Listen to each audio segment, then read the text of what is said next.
क्या संदेश देना चाहते हैं? आज पूरे देश के अंदर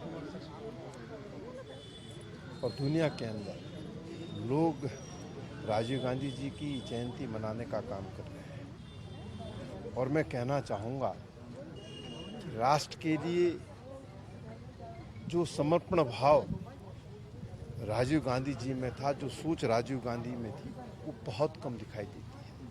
उन्होंने 21वीं सदी के भारत के परिप्रेक्ष्य में सोचा और उस दिशा में कदम भी आगे बढ़ाने का काम किया है। मैं कहना चाहूँगा कि जब देश के अंदर राजीव जी ने इस बात की पहल करी कि हम 21वीं सदी के भारत का निर्माण करना चाहते हैं और देश के अंदर कंप्यूटरीकरण की व्यवस्था लागू हो, तो उस वक्त आपने देखा होगा कि देश के बहुत सारे जो विपक्ष के लोग थे वो सड़कों पर उतरे।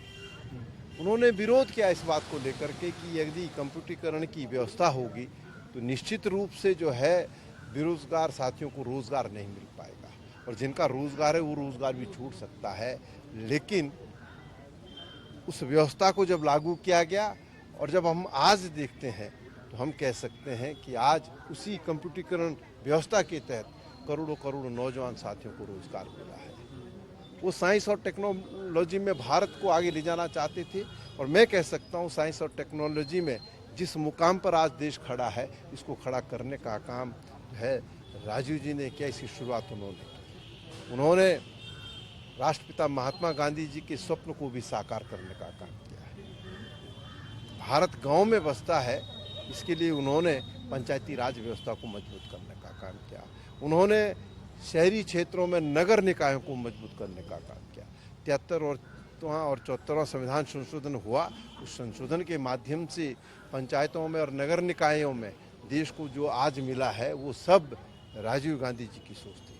आज आप देख लीजिए, महिलाओं को आरक्षण, अनुसूचित जाति जनजाति के लोगों को आरक्षण, पिछड़ी जाति के लोगों को आरक्षण, ये सब दिन जो है राजीव गांधी जी। उन्होंने रक्षा के क्षेत्र में भी बहुआयामी कार्य करने का काम किया, रक्षा क्षेत्र को भी मजबूत करने का काम किया और मैं कह सकता हूँ कि इस राष्ट्र को एक रखने के लिए उन्होंने अपने लहू से इस देश की सरजमी को सींचा है।